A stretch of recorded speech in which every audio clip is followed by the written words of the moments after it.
Jika seseorang melakukan sholat yang kewarid dari Rasul bertepatan dengan waktu itu, boleh, tidak masalah, sah-sah saja. Contoh sholat hajat. Hajat itu kan macam-macam, bisa meraih rahmat, bisa untuk menghalau balai, bisa-bisa saja daf'il bala. Tapi tidak ada niat saya sholat sunnah rebokasan, nawaitu usolli sunnatan fi akhiril arbi'a fi sofar, gitu kan ya, nggak ada niat saya sholat sunnah rebo wakasan lillahi ta'ala, nggak ada. Atau meyakini ada sholat sunnah khusus yang diajarkan Nabi atau diajarkan syariat pada rebo terakhir bulan sofar, nggak ada. Tapi jika seseorang melaksanakan sholat sunnah yang kewarid dari Rasul di waktu bertepatan dengan waktu itu, ya tidak masalah, boleh. Sholat hajat ke, sholat tasbih ke, sholat sunnah mutlak, ya sah-sah saja. Di antara bentuk hajat ya tadi daf'il bala, boleh, tidak masalah. Ya, jalbur rizki boleh. Sholat sunnah hajat itu nama. Ini juga disampaikan oleh Al-Imam As-Sayyid Asy-Syarif Muhammad Hashim Asy'ari Hadratus Syekh Qaddasallahu sirrah.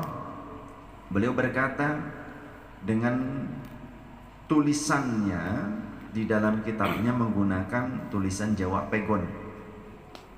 Kata Hadratus Syekh Hashim Asy'ari, ora wenang pituah aja-aja, tidak boleh berfatwa yang tidak-tidak, lan ngelakoni sholat rebo wakasan, dan tidak boleh pula melakukan sholat rebo wakasan, lan sholat hadiah kang kasebut ing soal, dan melakukan sholat hadiah yang disebutkan dalam permasalahan yang di awal dipertanyakan.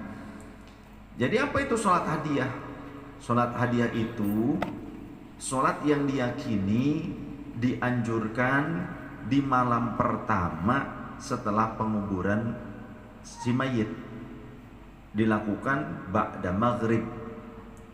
Nah, kemudian kalau niat saya sholat hadiah untuk mayit fulan lillahi ta'ala, ini bid'ah, tidak boleh, karena dalilnya itu ternyata dhaif, dalilnya dhaif.